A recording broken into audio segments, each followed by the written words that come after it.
Bueno,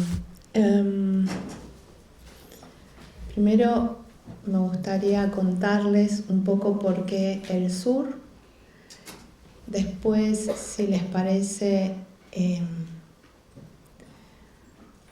hacer algunos comentarios, como ofrecerles como puntos de vista para una lectura.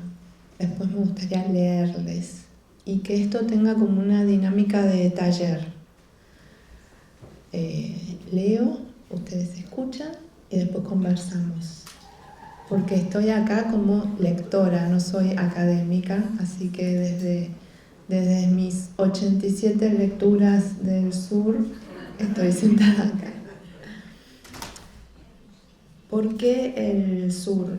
Hay una idea que a mí me resulta fascinante, que es esta de cómo está el todo en las partes, en algunas partes, por ejemplo en el ADN, en cada célula, o no sé si alguna vez se fijaron, en la medicina china se usa eso, la oreja tiene la forma de un bebé en posición fetal, entonces están todos los puntos en la oreja, en la mano, en el pie, en la cara, en la cabeza.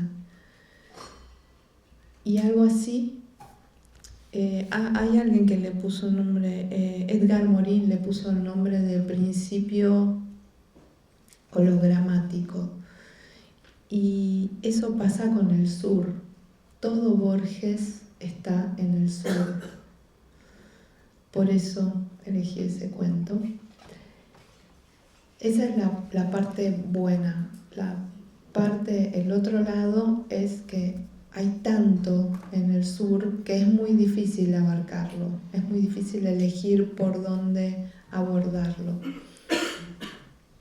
Entonces se me ocurrió eso, ofrecerles algunos puntos de vista y después leerlo. Hace unos meses leí este libro de Vivian Gornick, no sé si leyeron Apegos Feroces de ella, americana, judía, contemporánea. Se llama La situación y la historia. Marqué algunas frases, muy poquitas, para que no se nos vaya el tiempo, para mostrarles qué es lo que quiero sacar de acá, para leer el sur.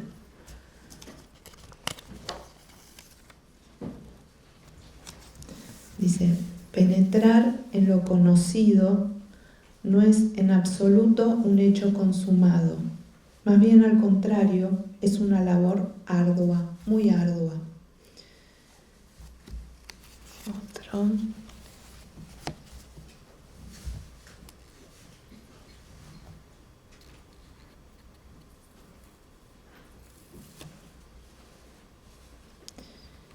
Ella plantea que cuando uno va a escribir sobre un hecho autobiográfico, lo esencial es la construcción de un narrador. Y eso que suena tan sencillo o un tecnicismo implica todo un proceso interno muy complejo. Entonces da ejemplos de escritores que tardaron en escribir algún hecho autobiográfico 15, 20, 25 años, cuando el hecho ya lo tenían, justamente porque se trata de una tarea ardua, no la escritura, sino la construcción de un narrador.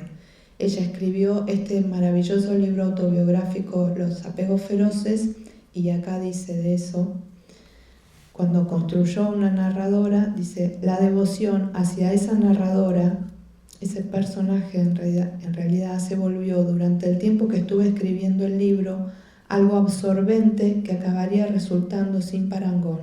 Cada día deseaba volver a encontrarme con ella, con esa otra que estaba contando la historia que yo sola, en mi persona cotidiana, jamás habría sido capaz de contar.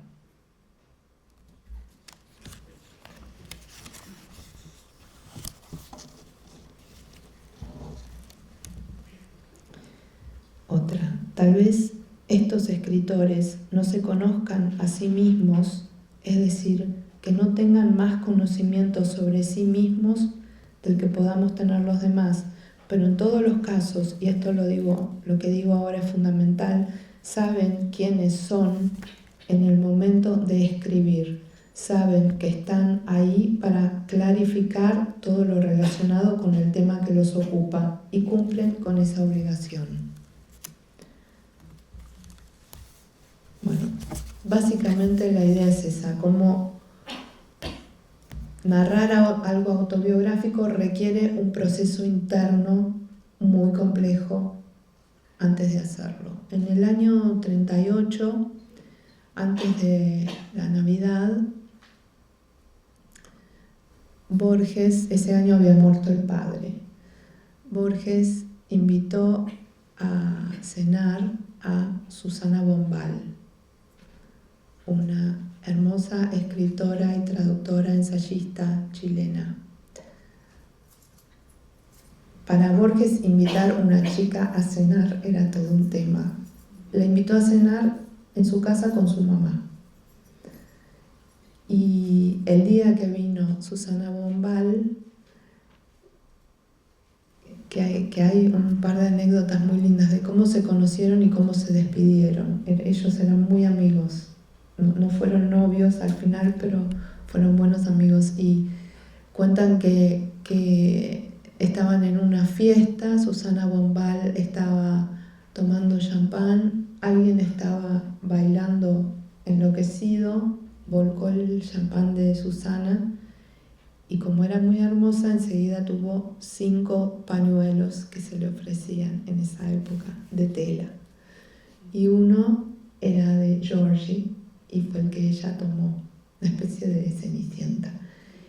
Y otra historia que cuenta, creo que un sobrino de ella, alguien que vivía con ella joven, en los 80, recibió una llamada, en esa época se hacía una llamada de larga distancia. Ella atendió en su teléfono blanco para discar así, y era Georgie, y la persona que le pasó el teléfono notó que ella se alegraba mucho de recibir la llamada y luego se iba entristeciendo. Y cuando cortó le preguntó qué pasó y dijo, era Georgie, llamó para despedirse, se está muriendo.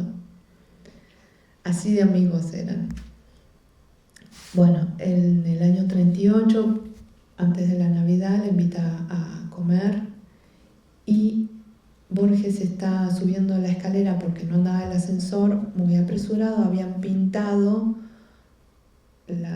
esa parte del edificio, habían dejado para que se secara una ventana abierta y él se pega en la cabeza. Dice que sintió como un cepillazo, que no le dolió mucho, pero cuando le abrieron la puerta notó que debería ser algo grave por la cara de la muchacha que le abrió la puerta. Bueno, Leonor Acevedo, la madre, lo curó como pudo, no resultó bien, terminó internado con una septicemia. Fue operado y estuvo muy mal,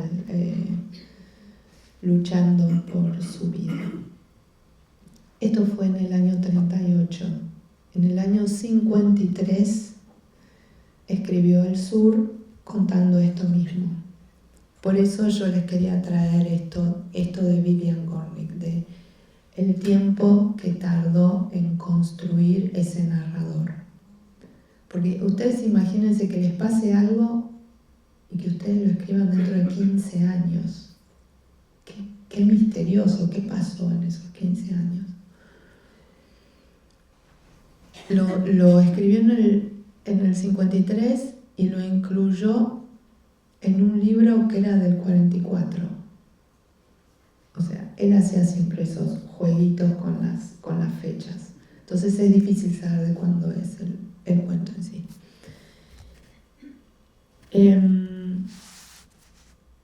Uno de los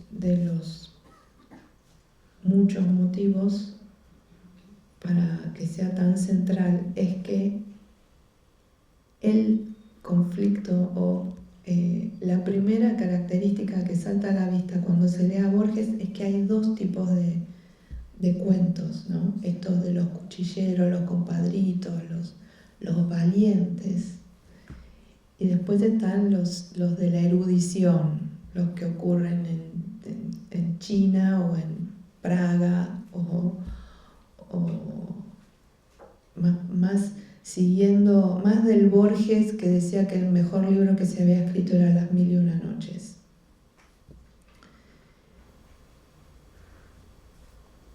Entonces, yo creo que esta construcción de un narrador es cuando se da cuando Borges se asume como heredero de dos líneas, de su línea materna y paterna. La materna era la de, él decía, soldados y estancieros. Y tenía una frase muy graciosa que decía que él había dejado de ser terrateniente estanciero hacía 2 o 3 generaciones.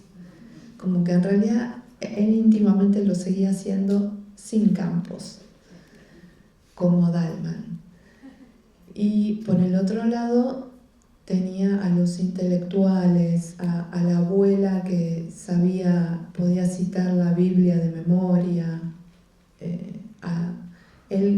Borges dice que uno de los hechos fundamentales de su vida fue cuando su padre le franqueó su biblioteca. Entonces, estas dos líneas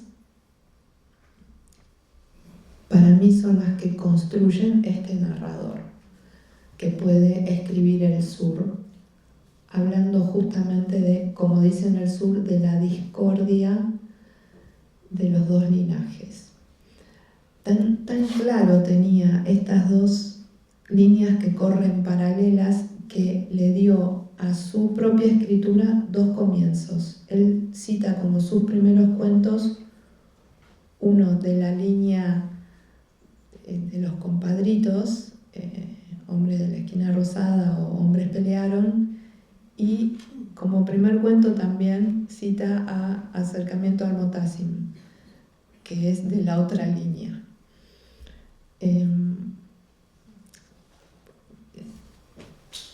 Ya que estoy acá, quería contarles también algunas pequeñas percepciones,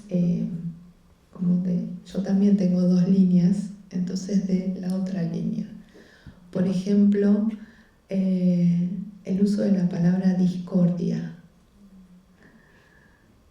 Para mí es muy gráfico de un pensamiento occidental.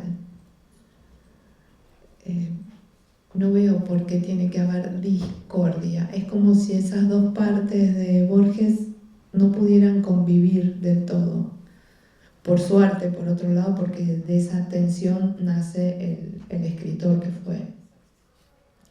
Bueno, para no aburrirlos más con mi perorata, voy a ir a lo bueno. Antes del cuento les quiero leer 2 poemas muy breves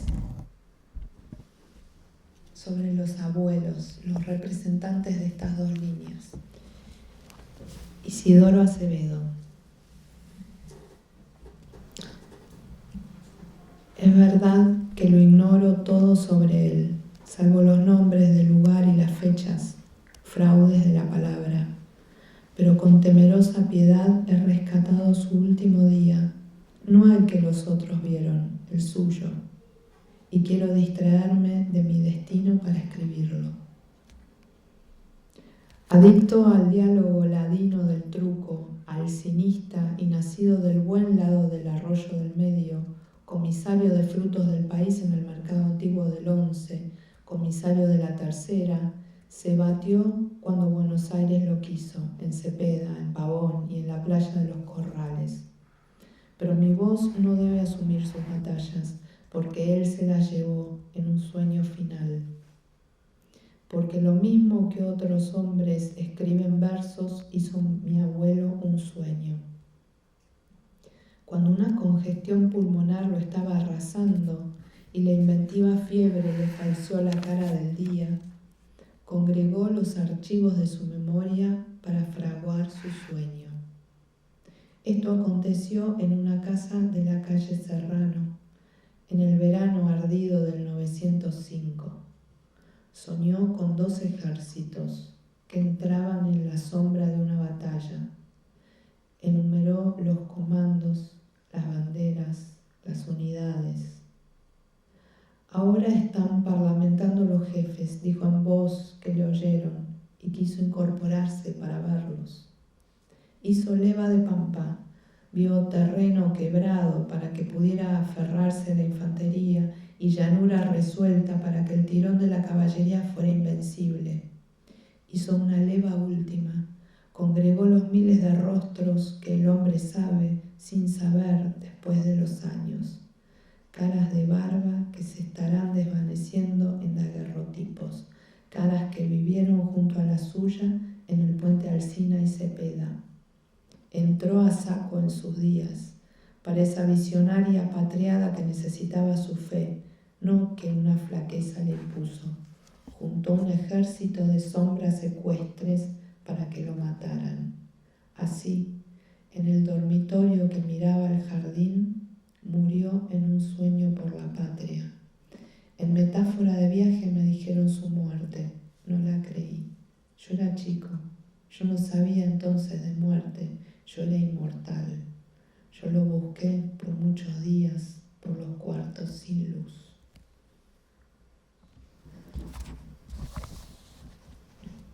Ahora el otro abuelo. Alusión a la muerte del coronel Francisco Borges. Lo dejo en el caballo, en esa hora crepuscular en que buscó la muerte, que de todas las horas de su suerte ésta perdure, amarga y vencedora. Avanza por el campo la blancura del caballo y del poncho. La paciente muerte acecha en los rifles. Tristemente Francisco Borges va por la llanura. Esto que lo cercaba, la metralla, esto que ve, la pampa desmedida, es lo que vio y oyó toda la vida. Está en lo cotidiano, en la batalla. Alto lo dejo en su épico universo y casi no tocado por el verso. Si quieren pueden aplaudir a Borges. Bueno,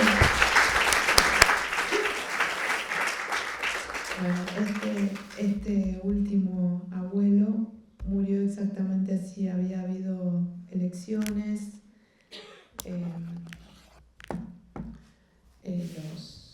Los mitristas, los que teóricamente habían perdido, dijeron que había habido fraude. Se iban a enfrentar militarmente y el abuelo de Borges era este coronel Francisco Borges. Sarmiento lo llamó. Él estaba entre los que se habían levantado. Y Sarmiento lo llamó, lo hizo recapacitar, cambió de bando, pero al cambiar de bando quedó en un lugar muy incómodo, como no aceptado del todo por los propios y doblemente odiado por los otros. Quedó como en un limbo. Y entonces cuando llegó el día de la batalla, él fue primero, como en una especie de suicidio, de honor, vestido de blanco, como dice acá, con un poncho blanco, en un caballo blanco, fue primero de todos y obviamente fue muerto. Entonces, frente al otro que murió en su cama, soñando.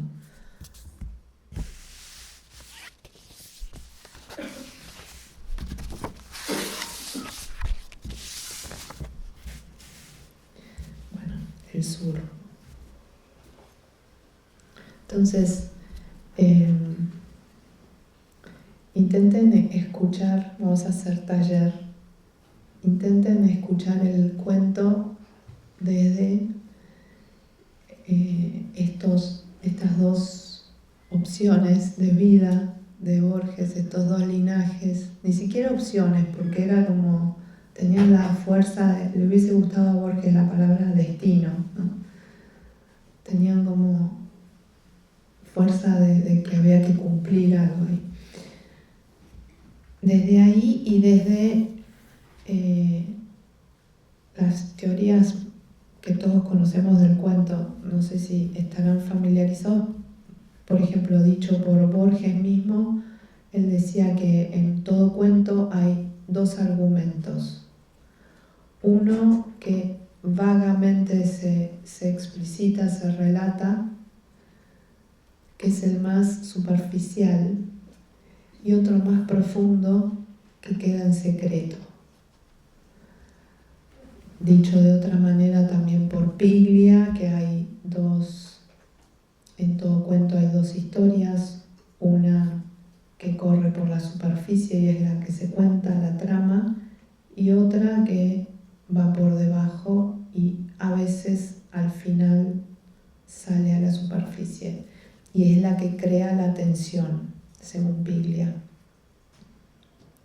Y dicho antes por Hemingway, la famosa teoría del iceberg, que no es una teoría, sino dos líneas en un libro divino que se llama Muerte en la tarde, que es sobre toros y escritura. Y ahí en un capítulo en el que habla sobre cómo construir personajes, dice algo así como que si uno va a escribir 5 líneas sobre un personaje, debe conocer 50 líneas. Y la frase que dice ahí es: la dignidad de movimiento del iceberg proviene de los 7 octavos que tiene sumergidos. Ustedes vieron alguna vez moverse un iceberg, ¿no? Entonces, intenten escuchar el cuento no solo por lo que dice.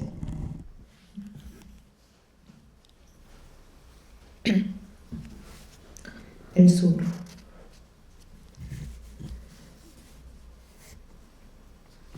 Voy a intentar no interrumpirlo con comentarios.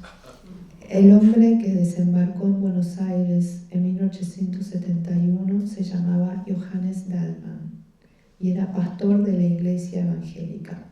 En 1939, uno de sus nietos, Juan Dallmann, era secretario de una biblioteca municipal en la calle Córdoba y se sentía hondamente argentino.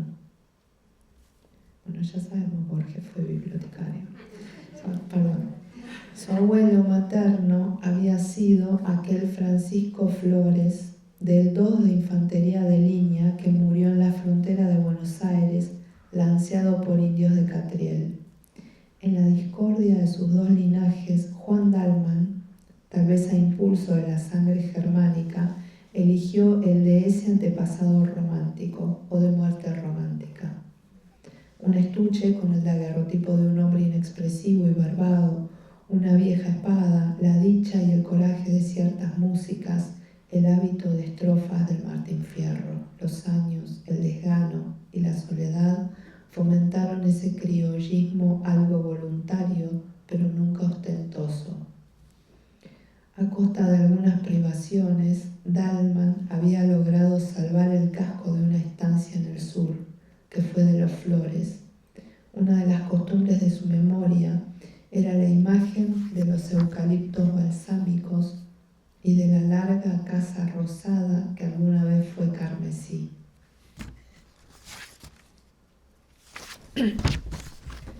Las tareas y acaso la indolencia lo retenían en la ciudad. Verano tras verano se contentaba con la idea abstracta de posesión y con la certidumbre de que su casa estaba esperándolo en un sitio preciso de la llanura.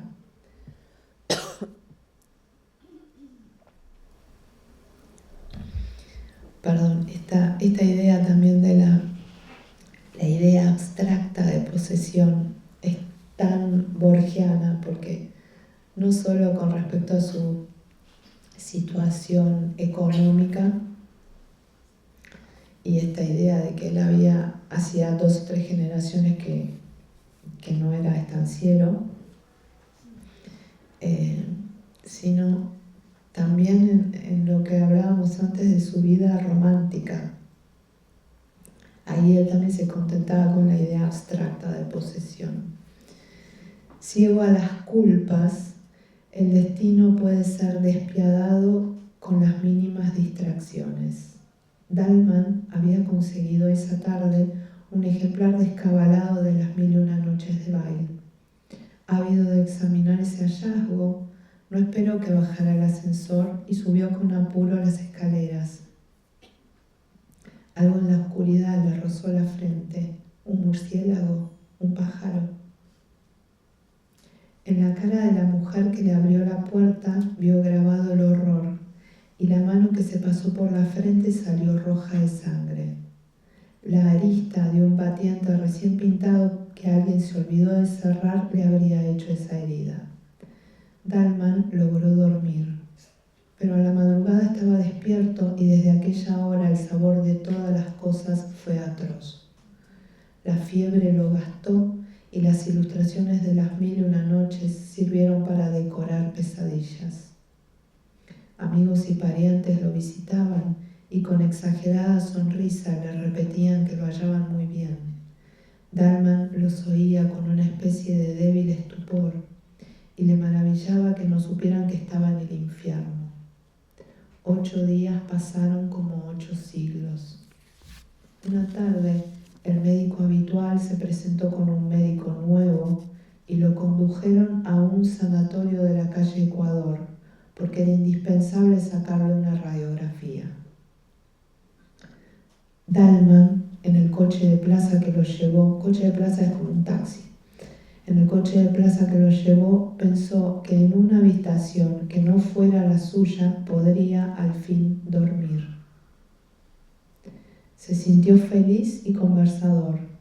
En cuanto llegó, lo desvistieron, le raparon la cabeza, lo sujetaron con metales a una camilla, lo iluminaron hasta la ceguera y el vértigo, lo ocultaron y un hombre enmascarado le clavó una aguja en el brazo. Se despertó con náuseas, vendado, en una celda que tenía algo de pozo, y en los días y noches que siguieron a la operación pudo entender que apenas había estado hasta entonces en un arrabal del infierno. El hielo no dejaba en su boca el menor rastro de frescura. En esos días, Dalman minuciosamente se odió. Odió su identidad, sus necesidades corporales, su humillación, la barba que le erizaba la cara. Sufrió con estoicismo las curaciones, que eran muy dolorosas, pero cuando el cirujano le dijo que había estado a punto de morir de una septicemia, Dalman se echó a llorar, condolido de su destino. Las miserias físicas y la incesante previsión de las malas noches no le habían dejado pensar en algo tan abstracto como la muerte. Otro día, el cirujano le dijo que estaba reponiéndose y que muy pronto podría ir a convalecer a la estancia. Increíblemente, el día prometido llegó. A la realidad le gustan las simetrías y los leves anacronismos. Dalman había llegado al sanatorio en un coche de plaza y ahora un coche de plaza lo llevaba a Constitución. La primera frescura del otoño, después de la opresión del verano, era como un símbolo natural de su destino rescatado de la muerte y la fiebre. La ciudad, a las 7 de la mañana, no había perdido ese aire de casa vieja que le infunde la noche. Las calles eran como largos zaguanes, las plazas como patios. Dalman las reconocía con felicidad y con un principio de vértigo. Unos segundos antes de que las registraran sus ojos, recordaba las esquinas, las carteleras, las modestas diferencias de Buenos Aires. En la luz amarilla del nuevo día, todas las cosas regresaban a él. Nadie ignora que el sur empieza del otro lado de Rivadavia. Dalman solía repetir que ello no es una convención y que quien atraviesa esa calle entra en un mundo más antiguo y más firme. Desde el coche buscaba entre la nueva edificación la ventana de rejas, el llamador, el arco de la puerta, el zaguán, el íntimo patio. En el hall de la estación advirtió que faltaban 30 minutos. Recordó bruscamente que en un café de la calle Brasil, a pocos metros de la casa de Irigoyen, había un enorme gato que se dejaba acariciar por la gente, como una divinidad desdeñosa. Entró. Ahí estaba el gato, dormido. Pidió una taza de café, la endulzó lentamente, la probó. Ese placer le había sido vedado en la clínica y pensó, mientras alisaba el negro pelaje, que aquel contacto era ilusorio y que estaban como separados por un cristal, porque el hombre vive en el tiempo, en la sucesión, y el mágico animal en la actualidad, en la eternidad del instante. Interrumpo de nuevo, esto es una idea muy budista, eso es zen. A lo largo del penúltimo andén el tren esperaba. Dalman recorrió los vagones y dio con uno casi vacío. Acomodó en la red la valija. Cuando los coches arrancaron la abrió y sacó, tras alguna vacilación, el primer tomo de Las 1001 noches. Viajar con este libro, tan vinculado a la historia de su desdicha, era una afirmación de que esa desdicha había sido anulada y un desafío alegre y secreto a las frustradas fuerzas del mal. A los lados del tren, la ciudad se desgarraba en suburbios. Esa visión y luego la de jardines y quintas demoraron el principio de la lectura. La verdad es que Dalman leyó poco. La montaña de piedra imán y el genio que ha jurado matar a su bienhechor eran, quien lo niega, maravillosos, pero no mucho más que la mañana y que el hecho de ser. La felicidad lo distraía de Sherezad y de sus milagros superfluos. Dalman cerraba el libro y se dejaba simplemente vivir. Esto está también en Borges y el otro, que se dejaba vivir para darle material al que escribe, ¿no? El almuerzo, con el caldo servido en boles de metal reluciente, como en los ya remotos veraneos de la niñez, fue otro goce tranquilo y agradecido. Muy proustiano esto también, ¿no? Como la Magdalena. Presten atención cómo es muy sensorial también. Mañana me despertaré en la estancia, pensaba, y era como si a un tiempo fuera dos hombres, el que avanzaba por el día otoñal y por la geografía de la patria, y el otro, encarcelado en un sanatorio y sujeto a metódicas servidumbres. Vio casas de ladrillo sin revocar, esquinadas y largas, infinitamente mirando pasar los trenes. Vio jinetes en los terrosos caminos, vio zanjas y lagunas y hacienda, vio largas nubes luminosas que parecían de mármol, y todas estas cosas eran casuales, como sueños de la llanura. Vieron cómo repite, vio, se estaba quedando ciego, se estaba despidiendo. También creyó reconocer árboles y sembrados que no hubiera podido nombrar, porque su directo conocimiento de la campaña era harto inferior a su conocimiento nostálgico y literario. Alguna vez durmió y en sus sueños estaba el ímpetu del tren. Ya el blanco sol intolerable de las 12 del día era el sol amarillo que precede al anochecer y no tardaría en ser rojo. También el coche era distinto. No era el que fue en Constitución, al dejar el andén. La llanura y las horas lo habían atravesado y transfigurado. Afuera la móvil sombra del vagón se alargaba hacia el horizonte. No turbaban la tierra elemental ni poblaciones ni otros signos humanos. Todo era vasto, pero al mismo tiempo era íntimo y de alguna manera secreto. En el campo desaforado, a veces no había otra cosa que un toro.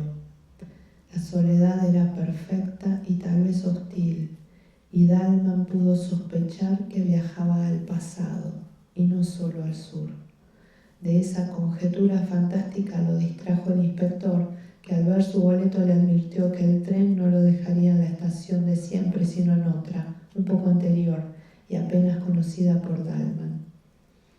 El hombre añadió una explicación que Dalman no trató de entender ni siquiera de oír, porque el mecanismo de los hechos no le importaba.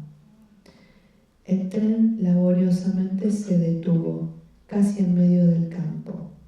Del otro lado de las vías quedaba la estación, que era poco más que un andén con un cobertizo. Ningún vehículo tenían, pero el jefe opinó que tal vez pudiera conseguir uno en un comercio que le indicó unas 10-12 cuadras. Dalman aceptó la caminata como una pequeña aventura. Borges caminaba muchísimo, era un gran caminador y esa era su aventura. Ya se había hundido el sol, pero un esplendor final exaltaba la viva y silenciosa llanura antes de que la borrara la noche. Menos para no fatigarse que para hacer durar esas cosas, Dalman caminaba despacio, aspirando con grave felicidad el olor del trébol. El almacén alguna vez había sido punzón, pero los años habían mitigado para su bien ese color violento. Algo en su pobre arquitectura le recordó un grabado en acero, acaso de una vieja edición de Pablo y Virginia. Atados al palenque había unos caballos. Dalman adentro creyó reconocer al patrón.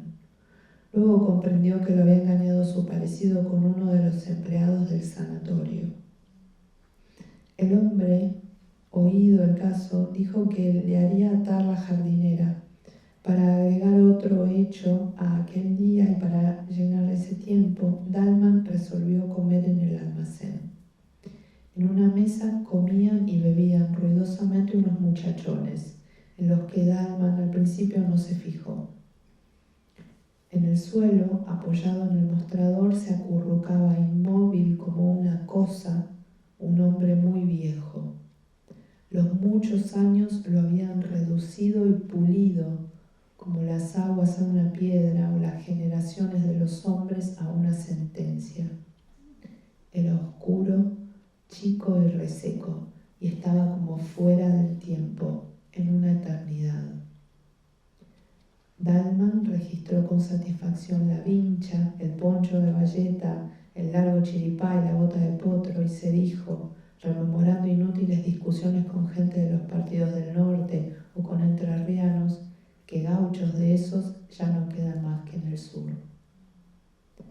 Dalman se acomodó junto a la ventana. La oscuridad fue quedándose con el campo, pero su olor y sus rumores aún le llegaban entre los barrotes de hierro. El patrón le trajo sardinas y después carne asada. Dalman las empujó con unos vasos de vino tinto. Ocioso, paladeaba el áspero sabor y dejaba errar la mirada por el local, ya un poco soñolienta. La lámpara de querosén pendía de uno de los tirantes. Los parroquianos de la otra mesa eran 3. 2 parecían peones de chacra. Otro, de rasgos achinados y torpes, bebía con el chambergo puesto. Dalman de pronto sintió un leve roce en la cara. Junto al vaso ordinario de vidrio turbio, sobre una de las rayas del mantel, había una bolita de miga. Eso era todo, pero alguien se la había tirado. Los de la otra mesa parecían ajenos a él. Dalman, perplejo, decidió que nada había ocurrido y abrió el volumen de Las Mil y una noches, como para tapar la realidad.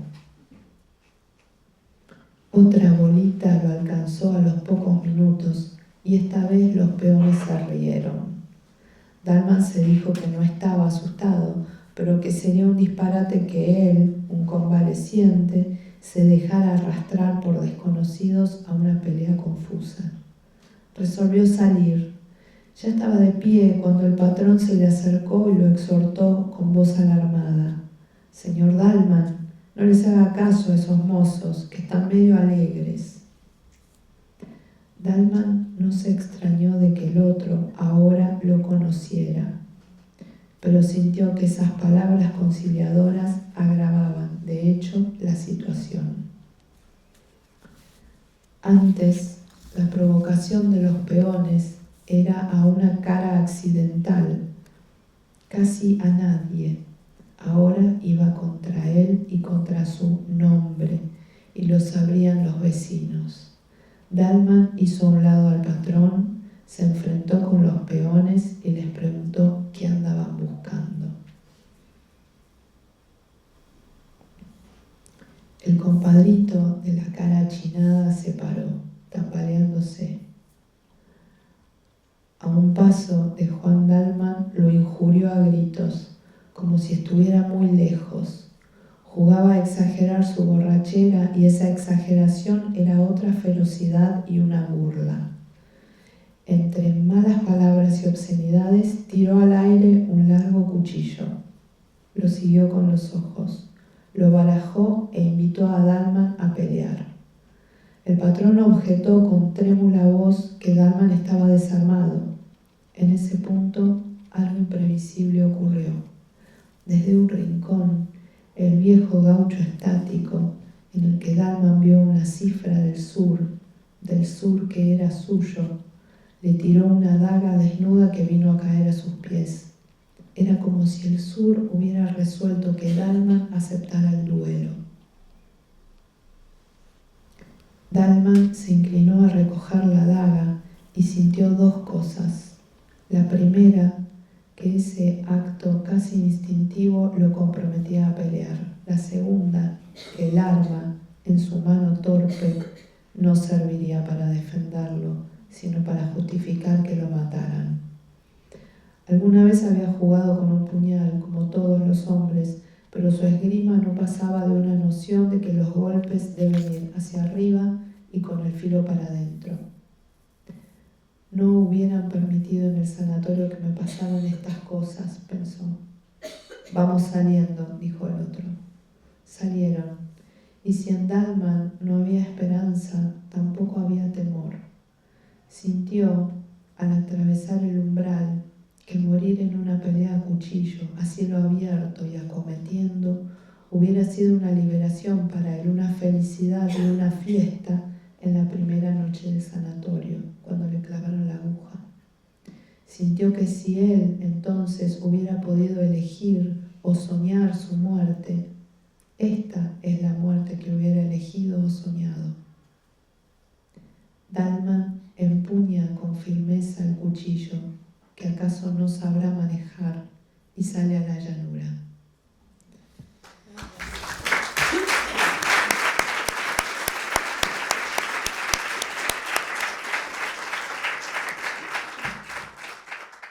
Ahora la pregunta de taller. Dalman, ¿siguió en el hospital o se fue al campo? O hay muchas hipótesis, entre otra que dice que volvió a la estancia y le habían tomado la estancia.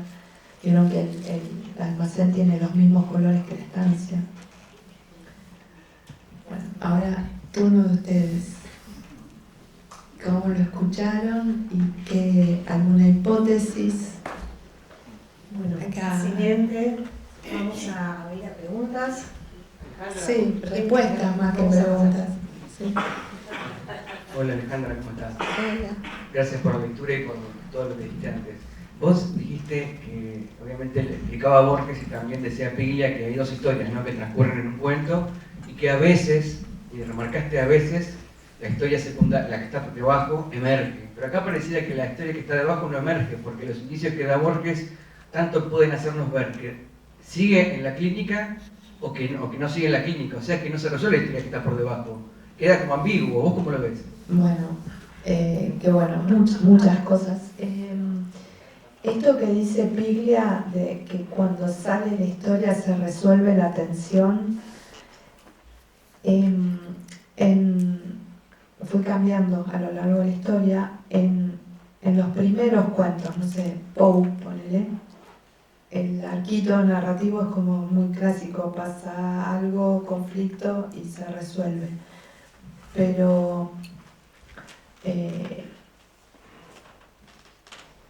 por ejemplo, a mí me gusta tomar Chela Skilsen de ejemplo, de dos historias que continúan paralelas hasta el final y nunca se resuelve nada, y te dan esa sensación de a Skilsen parece que cortaran, no sé, te quedas dando vuelta a la hoja a ver dónde sigue, a veces en algunos cuentos, y él dice que le encanta, que cuando le dicen que faltaba algo, a él le encanta eso. O sea, en el cuento moderno no se resuelve muchas veces esa tensión. Y después, y Borges mismo decía que se trataba, escribir un cuento se trataba en gran parte de ir como escatimando la información, ir demorando la llegada de la información. Y cómo lo veo yo, hay algo, a mí me encanta especialmente este cuento, más allá de lo que dije antes, que son lo mismo que le gusta a cualquiera. Hay una idea japonesa que es la de ma, que es espacio negativo,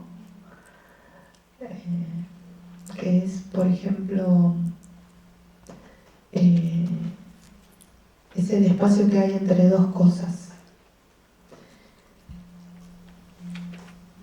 Por ejemplo, una puerta corrediza que no se terminó de cerrar, o sí se terminó de cerrar y desaparece del mar. O en una conversación, el silencio, que es como un espacio entre los dos para que ocurra algo.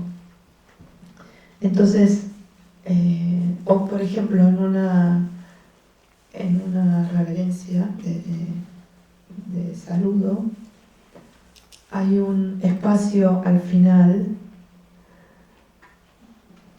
que resignifica toda la reverencia. Si yo te saludo así y al final no hay nada de importancia, si lo hago así nomás, es diferente a que si yo me quedo y al levantarme, el desarmar la reverencia es parte de la reverencia. Entonces, yo relaciono ese hueco que deja Borges acá, ese no decir, con el ma, con ese espacio que queda aparentemente vacío, con eso que queda aparentemente no dicho, pero que está perfectamente dicho y dibujado. Como si yo me callo ahora y te dejo el espacio para hablar a vos, ese espacio va a estar de una forma tan contundente como si, o tal vez más, que si yo hablo, ¿no? Ese silencio existe con tanta fuerza como con cualquier palabra. Entonces relaciono ese hueco de información con el mar. Muchas gracias por todo lo que nos decís. Yo pienso que él estaba en una especie de ensoñación en el hospital y hago como un paralelo con lo que vos contaste de su abuelo, el poeta, el que quería morir a su modo, soñando. Y de alguna manera pienso que Borges, en esta personificación, quiere hacer lo mismo, ¿no es cierto? Morir de una manera que a él le parece la más digna, ¿no es cierto? Como ese abuelo con el caballo blanco y con ese poncho blanco con el que fue a morir porque no se sentía bien con su decisión. Encuentro un paralelo entre esas dos, entre su abuelo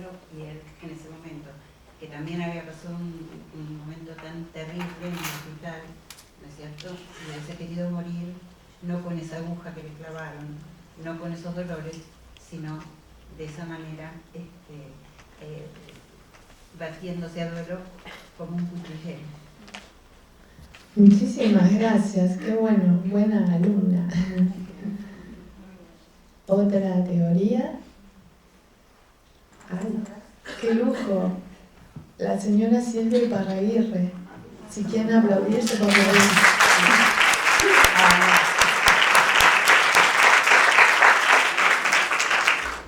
Gracias Ale. Me encantó escucharte como siempre, tenés como un magnetismo que nos tiene a todos así.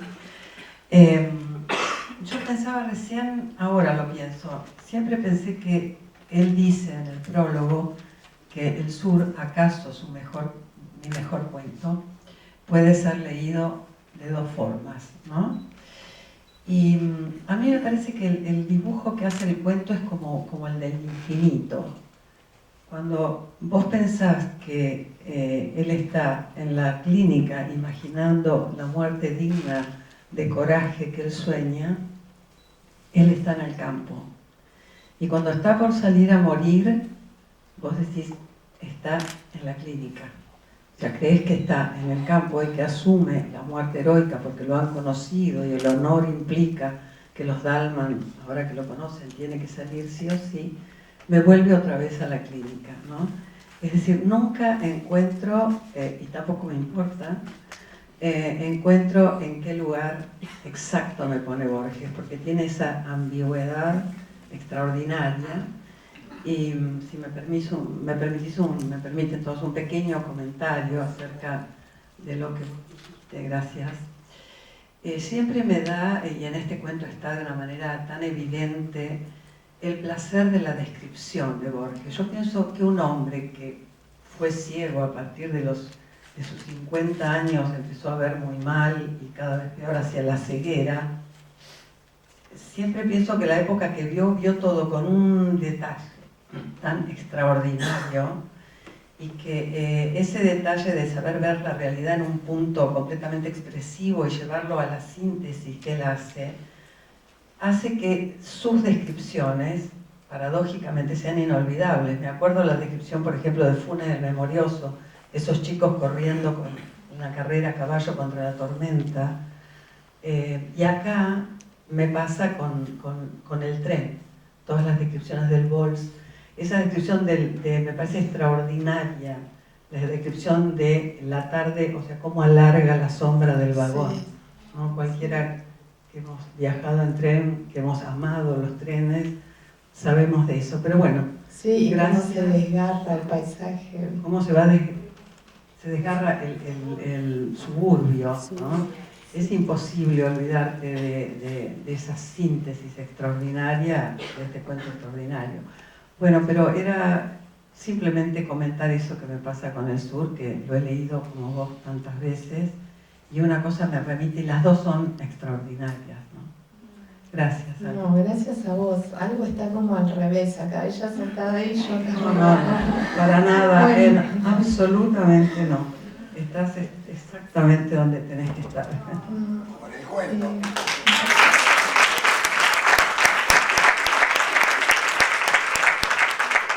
Sí, y lo que marcás tan genialmente, que cuando está en el campo, parece que está en el sanatorio, cuando parece que está en el sanatorio, remite al campo, también se parece a esta tensión.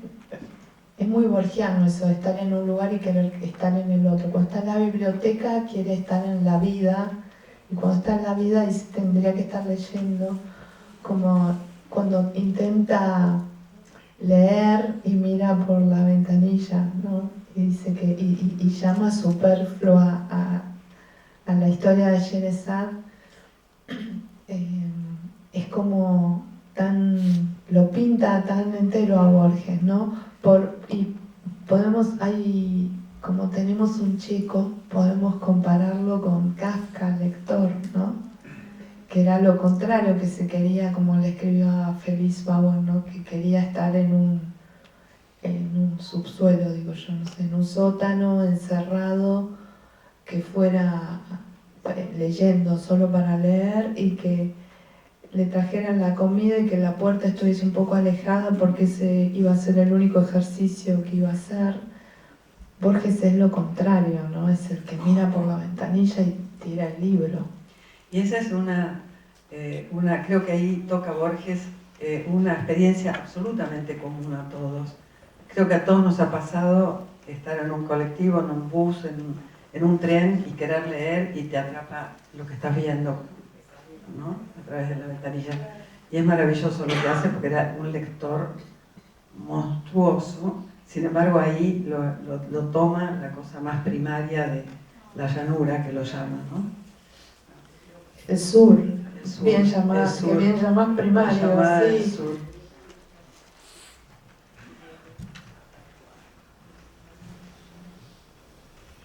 Hola Alejandra, muchísimas gracias, fantástico tu presentación.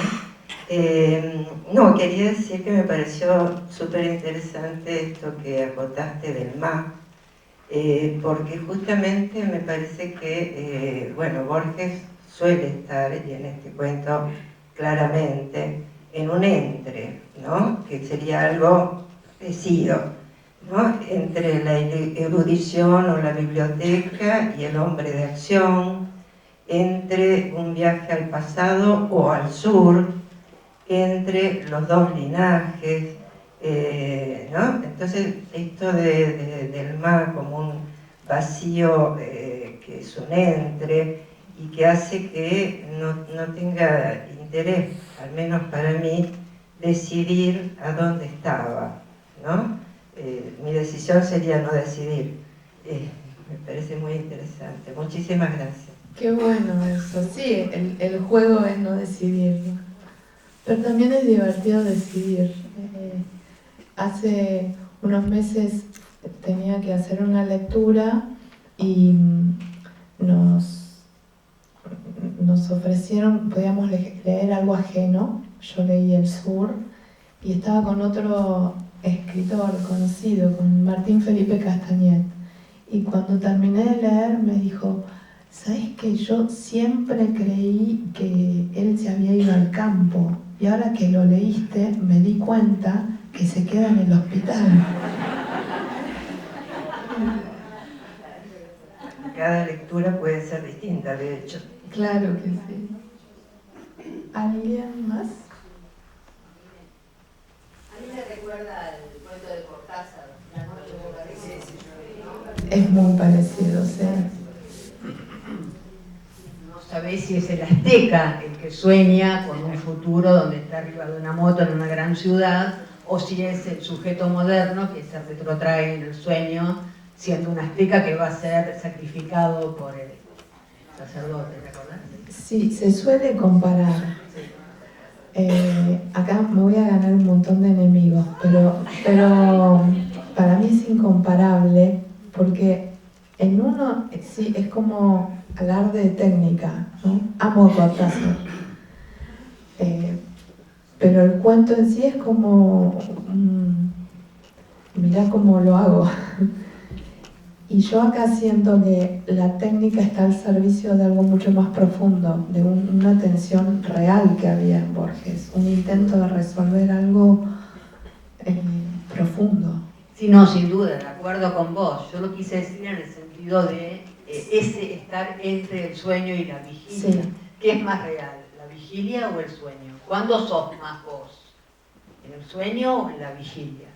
Bueno, de hecho Borges, viste que decía que el sueño es un género literario, porque uno lo crea, y hay alguna alusión acá a eso, me acordé mientras lo estaba leyendo, que traté de interrumpir lo menos posible. Otra hipótesis.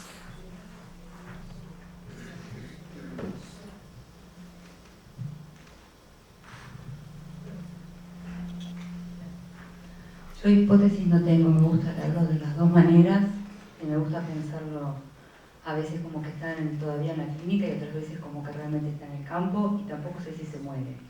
porque no sé si el chino estaba demasiado borracho como para matarlo o no, no sé si toma posesión del sur de la estancia, no lo sé.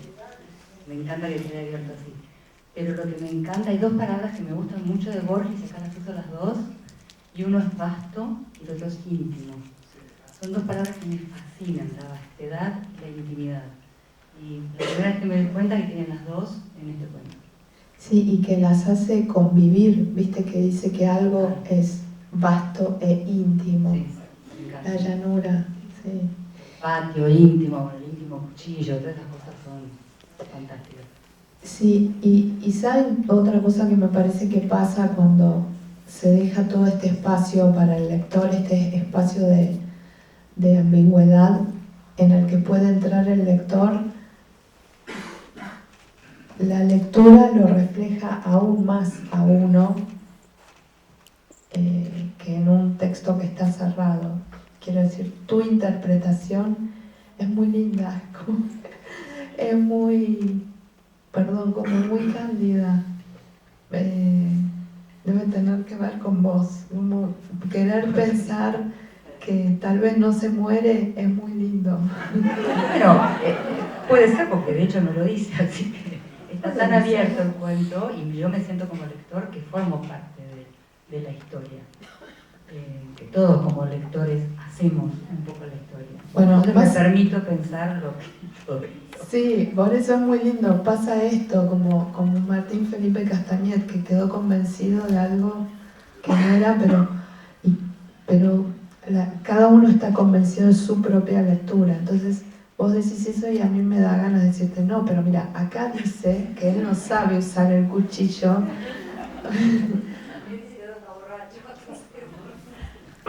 Bueno, tenemos tiempo para una última pregunta porque a las 8 tenemos otra actividad, ¿sí? Sí. Habla fuerte, por favor, ahí. Primero, gracias. Es un placer enorme escucharte leer y la verdad, hermoso regalo. La escena del gato, para mí es como el punto, no lo había pensado hasta hoy que te escuché leer, también lo leí muchas veces, pero esa escena es casi como el punto medio quizás, porque él ahí toca el momento presente. Entonces quizás tiene como la única pincelada de decir, hay un cierto tiempo presente, porque es como un tiempo muy confuso el que hay en el cuento. Y me hizo pensar eso, mientras escuchaba leer, yo lo veo también, esto de leerlo varias veces, esto no lo había pensado. Es buenísimo lo que decís. Sí, el gran tema de Borges es el tiempo, ¿no? Y vos decís, toca el presente, pero después vuelve a tocar el presente, como decimos en la última frase. Vieron que en la última frase está en presente.